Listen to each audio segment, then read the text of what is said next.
Bienvenue à nouveau dans le studio. Enfin, nous arrivons à un exemple de programme concret qui sera un réveil. Nous allons vous montrer les étapes du développement et expliquer le fonctionnement du code. La première étape consiste à définir les fonctionnalités de l'application. Andrzej, peux-tu m'aider à lister les fonctions de réveil simple? Les plus importantes sont l'affichage de l'heure et de la date exacte, le réglage de l'heure exacte, l'affichage de l'heure de l'alarme, le réglage de l'heure de l'alarme et l'alarme elle-même. Les boutons serviront à la configuration, tandis que l'affichage et le réveil se feront sur l'écran OLED, qui est intégré à la carte de développement, où le réveil sera bien sûr uniquement pour la démonstration, avec des clignotements de l'écran. Une fois la fonctionnalité en place, l'étape suivante consiste à modéliser le fonctionnement et à définir l'architecture logicielle. Les états de fonctionnement définis peuvent être organisés en une machine à état, où un état représente la condition actuelle du système. En fonction de certains événements, le système peut passer d'un état à un autre, en exécutant des actions spécifiques dans le nouvel état. La description graphique la plus illustrative de cela est le diagramme de la machine à état, dans lequel les rectangles représentent les états et les flèches indiquent les transitions. La description de ceux-ci peut être incluse dans le diagramme ou sous forme de tableau. Pour cet exemple, nous utiliserons la seconde option car à ce stade précoce de la planification, les événements et activités exactes ne sont pas encore connus, mais les états et les transitions possibles peuvent être définis. Vous remarquerez peu est que les états ne sont pas définis au même niveau, car le réveil est un état particulier, puisqu'on peut y accéder depuis n'importe quel autre état. Si nous avions défini les états au même niveau, nous aurions obtenu un graphique bien plus complexe. Pour éviter cela, nous avons regroupé les états de façon à ce que les rectangles bleus représentent les états principaux et les jaunes les états d'arrêt. L'étape suivante consiste à déterminer les événements exacts qui déclenchent les transitions et les activités qui ont lieu pendant la transition, ce qui nécessite de définir précisément le rôle des boutons. Voyons ce qu'ils font. En fonctionnement normal, vous avez la possibilité de basculer aisément entre l'affichage de l'horloge actuelle et celui de l'heure de l'alarme programmée en appuyant simplement sur les boutons haut et bas dédiés.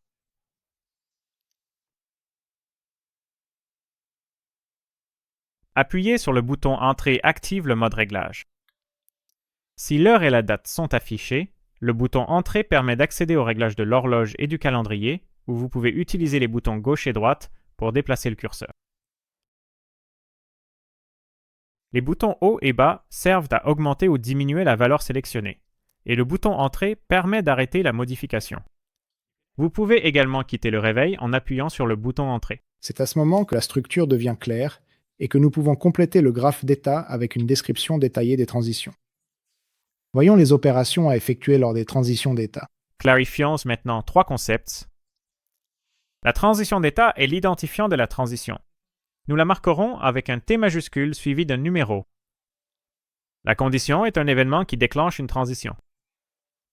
L'activité correspond aux commandes à exécuter suite à la transition. Voyons les transitions d'état, leurs conditions et le type d'activité qu'elles réalisent. La condition de 0 est l'initialisation matérielle réussie, moment où le système sera en état d'attente. Dans Turn, lorsque le bouton d'entrée est pressé, l'heure et la date exacte sont récupérées depuis le RTC. Dans le cas de T2, en appuyant sur le bouton d'entrée, nous pouvons régler l'heure et la date exacte dans le périphérique RTC. Pendant 3, lorsque nous appuyons sur les boutons haut ou bas, l'heure actuelle de l'alarme et son état sont récupérés depuis le RTC.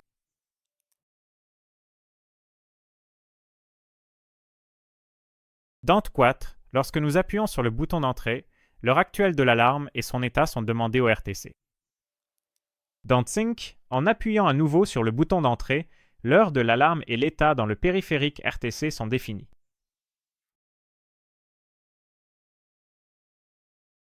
Pendant T6, lorsque nous appuyons sur le bouton haut ou bas, nous obtenons l'heure et la date exacte depuis le RTC. À T7, le réveil est finalement activé et l'alarme commence en faisant clignoter l'écran OLED. Dans T8, lorsque nous appuyons sur le bouton d'entrée, la désactivation du réveil est effectuée. Dans T9, lorsque nous n'appuyons ni sur le bouton d'entrée, ni sur les boutons haut ou bas, l'affichage de l'heure et de la date se poursuit. Dans TEDx, lorsque nous n'appuyons pas sur le bouton d'entrée, le réglage de l'horloge peut continuer. Pendant 11, si nous n'appuyons ni sur le bouton d'entrée, ni sur les boutons haut ou bas, de la même manière que dans les conditions de TNUF, nous continuons d'afficher l'heure du réveil. Dans 12, avec les mêmes conditions, nous continuons à régler l'alarme. Dans 13, si l'alarme est actuellement active et que le bouton d'entrée n'est pas pressé, l'alarme continuera. Voyons le code du programme que nous avons préparé sur la base des descriptions jusqu'à présent. La marque d'un bon code est la transparence et la maintenabilité, car il n'est écrit qu'une seule fois, mais lu de nombreuses fois. Oui, c'est exactement comme tu l'as décrit. Au cours du processus de développement, un problème plus vaste doit être décomposé en parties plus petites et gérables. Avec le graphe de la machine à état et la définition précise des événements, cela a été fait, mais il faut en faire autant avec le code. Il doit être divisé en modules plus petits et bien définis, ce qui doit être réalisé avec une architecture logicielle dite en couches, où le microcontrôleur se trouve tout en bas. Au-dessus se trouve la bibliothèque HAL, et au-dessus de celle-ci, il peut y avoir divers composants de pilotes de périphériques. Dans ce cas, les pilotes pour l'écran OLED et les boutons. Le premier a déjà été présenté dans les chapitres précédents du programme, mais nous allons examiner de plus près la lecture des états des boutons. Au sommet de l'architecture se trouve la couche application, c'est à dire le réveil, qui sera câblé de la même manière que les précédents.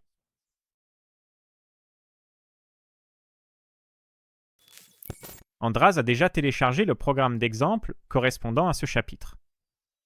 Dans le programme, la configuration du RTC sera nouvelle et les boutons seront gérés un peu différemment. Les paramètres du RTC pour cet exemple particulier consistent à utiliser l'horloge temps réel elle-même, qui est activée en sélectionnant la source d'horloge, le calendrier, qui est activé avec l'option « Activer le calendrier » et enfin, mais non des moindres, à activer l'alarme sur le canal A. Les signaux d'horloge doivent également être configurés dans l'onglet de configuration de l'horloge. Les boutons sont également utilisés dans cette application d'exemple, mais d'une manière différente de celle utilisée auparavant. Le mode GPIO doit être configuré en mode interruption externe avec détection de front, montant ou descendant. La raison de ce choix sera expliquée dans une sous-section ultérieure intitulée Pilote de boutons. Comme nous l'avons fait précédemment, les résistances de tirage interne vers le bas sont autorisées. Pour pouvoir utiliser ces interruptions, elles doivent être activées dans les paramètres NV. Les lignes de programme pour l'horloge temps réel sont écrites dans les fichiers RTCH et RTCA-CTRA. La ligne surlignée est une déclaration de variable pour une instance de la structure de données décrivant le RTC. Dans la sous-section fonction HAL, nous avons vu que chaque fonction possède un paramètre d'entrée HRTC. Dans ce cas, il s'agit de celui-ci. La ligne maintenant surlignée est la déclaration d'une fonction dont la tâche est de préparer et d'initialiser l'horloge temps réel. Le fichier RTCRAC contient à la fois l'instanciation de la structure HRTC déclarée par RTCH et l'implémentation de la fonction MX RTC init. Le code définit essentiellement le format de l'heure et de la date et active les alarmes sur le canal A en mode interruption. Il y a également une section écrite entièrement à la main dans les lignes de code, précisément entre les commentaires User Code Begin Check RTC Backup et User Code End Check RTC Backup. Cette section est cruciale pour le bon fonctionnement du système et assure une gestion efficace des données de sauvegarde de l'horloge en temps réel. Ce qui se passe au démarrage, c'est que l'un des registres de sauvegarde est vérifié et que son contenu n'est pas perdu en cas de coupure de courant, tant que le condensateur supplémentaire alimentant la broche V-batterie est chargé. Le problème que nous voulons éviter ici est de ne pas réinitialiser l'heure et la date à chaque démarrage. S'il y a une valeur prédéfinie dans le registre, à savoir l'hexadécimal 5050, nous pouvons être sûrs que l'heure et la date ont déjà été réglées lors de précédents démarrages. Dans ce cas, il n'est donc pas nécessaire de reconfigurer à nouveau le RTC.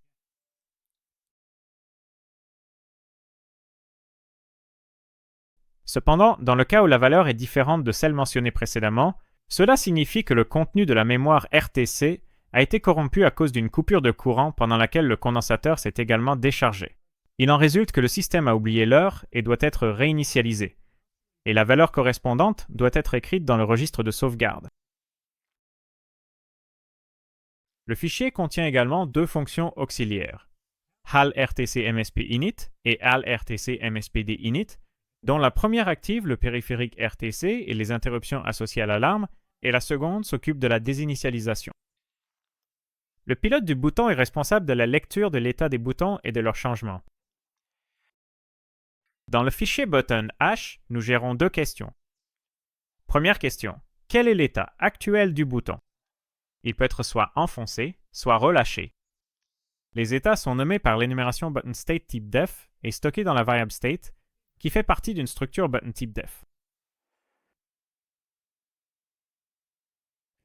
L'autre question est la suivante. Y a-t-il eu un changement d'état depuis la précédente interrogation? C'est à dire, le bouton vient-il d'être enfoncé ou relâché? Cet événement est également stocké par button type def, mais dans une autre variable appelée updated, qui peut prendre deux valeurs, true et false.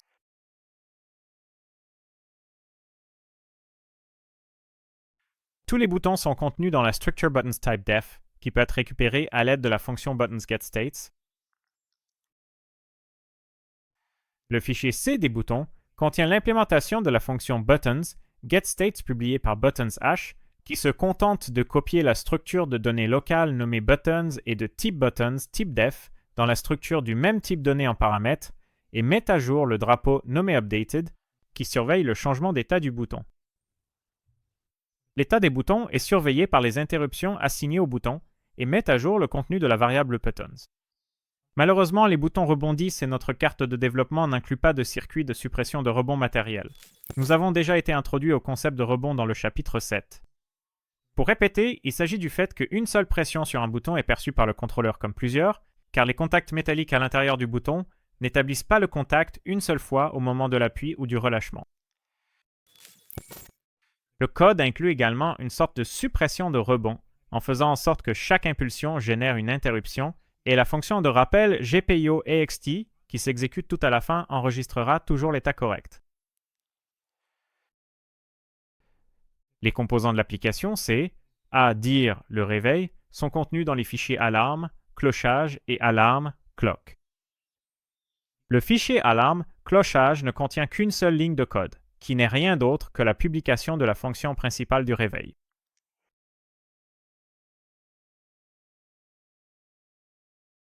Cette fonction est visible de l'extérieur du module logiciel et pilote la machine à état.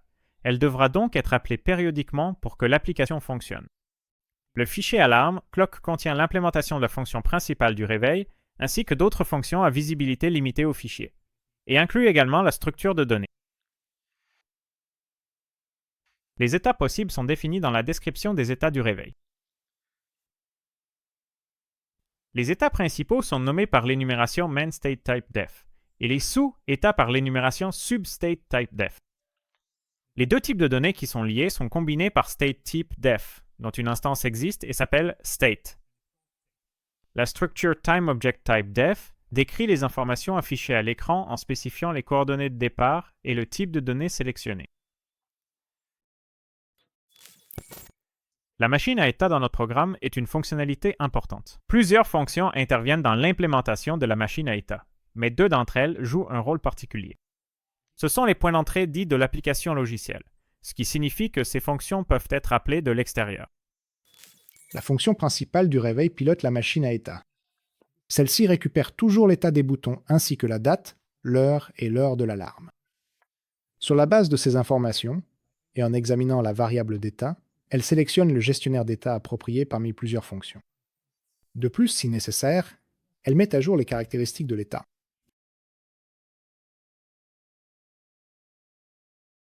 Le rappel d'événement HLRTC alarme A est une fonction qui est appelée depuis un contexte spécifique, à savoir l'interruption.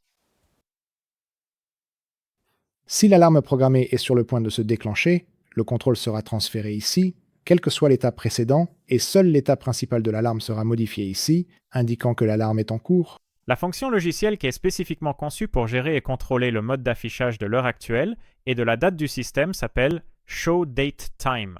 Cette fonction essentielle prend en entrée, comme paramètre nécessaire à son bon fonctionnement, les informations précises concernant l'heure et la date qu'elle doit afficher. Elle affiche ces informations sur l'écran OLED.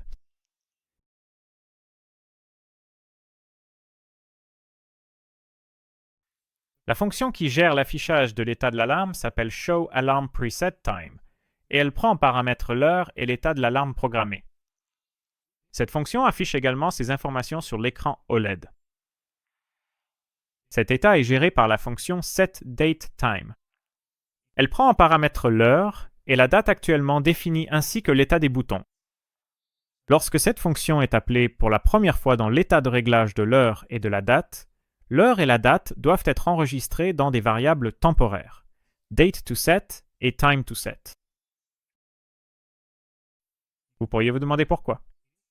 C'est parce que ces variables sont utilisées lorsque les boutons sont pressés et que, uniquement lors du changement d'état, ces valeurs doivent être écrites dans les registres correspondants du microcontrôleur à l'aide des fonctions ALRTC-SetDate et ALRTC-SetTime. Pour faciliter la configuration, un tableau appelé TimeObject est créé afin de décrire où chaque information spécifique doit être placée sur l'affichage. Les objets stockés sont du type TimeObject-TypeTef et contiennent 3 éléments. La partie de l'heure actuellement sélectionnée, année, mois, jour, etc.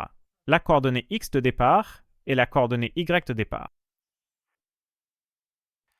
En appuyant sur les boutons gauche et droit, nous pouvons changer la sélection, ce qui fait que le code augmente ou diminue la valeur de la variable sélection IDX. Cela permet de parcourir les éléments du tableau TimeObject mentionné précédemment. La sélection est affichée à l'écran sous la forme d'un curseur clignotant sous la valeur. Les boutons haut et bas peuvent être utilisés pour diminuer ou augmenter la valeur actuellement sélectionnée. Les basculements et les limites de valeur sont contrôlés par la fonction utilitaire UpdateSelection.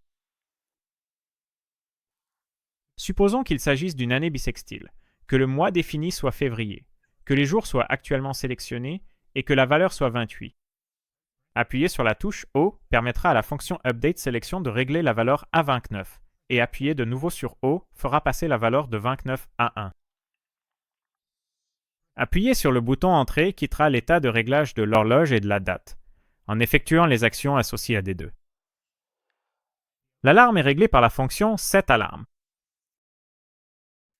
Son implémentation est très similaire, voire presque identique, à celle de la fonction setDateTime que nous avons évoquée et détaillée précédemment. La seule différence réside dans l'information spécifique à traiter. L'alarme est gérée de manière efficace par la fonction dédiée Alarm. Elle affiche une grande alarme à l'écran et la fait clignoter 2 fois par seconde. Une fois avec un fond clair, le texte est affiché en foncé, puis l'inverse. Appuyer sur le bouton Entrée permet de quitter l'alarme. Le fichier main C contient la fonction principale, qui est le point d'entrée du projet et sert à initialiser les modules, puis à démarrer le système d'exploitation. La machine à état du réveil est appelée périodiquement par une simple boucle infinie.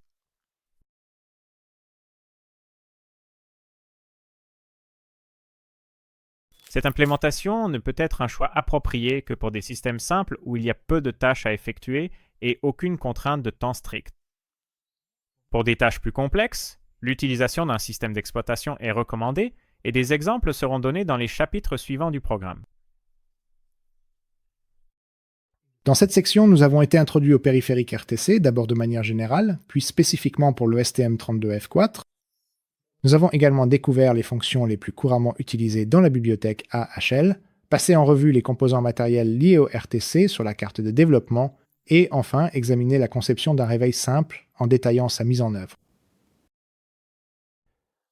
Nous arrivons à la fin du programme sur le RTC et nous espérons que vous êtes enthousiasmés par les nombreuses possibilités qu'offre ce périphérique.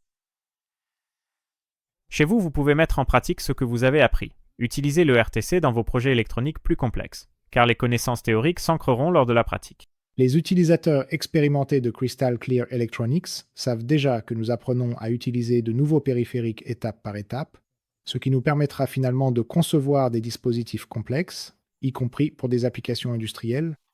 Nous vous encourageons à expérimenter et à vous exercer. Vous savez peut-être déjà que tout le contenu supplémentaire est disponible sur le site web du programme. Si vous avez aimé la vidéo, abonnez-vous à notre chaîne et suivez notre page Facebook. Nous allons maintenant vous dire au revoir. Dans les prochains chapitres, vous pourrez découvrir le contrôle des moteurs électriques, les solutions de commande et les systèmes d'exploitation embarqués, parmi d'autres sujets passionnants. À bientôt là-bas. Au revoir.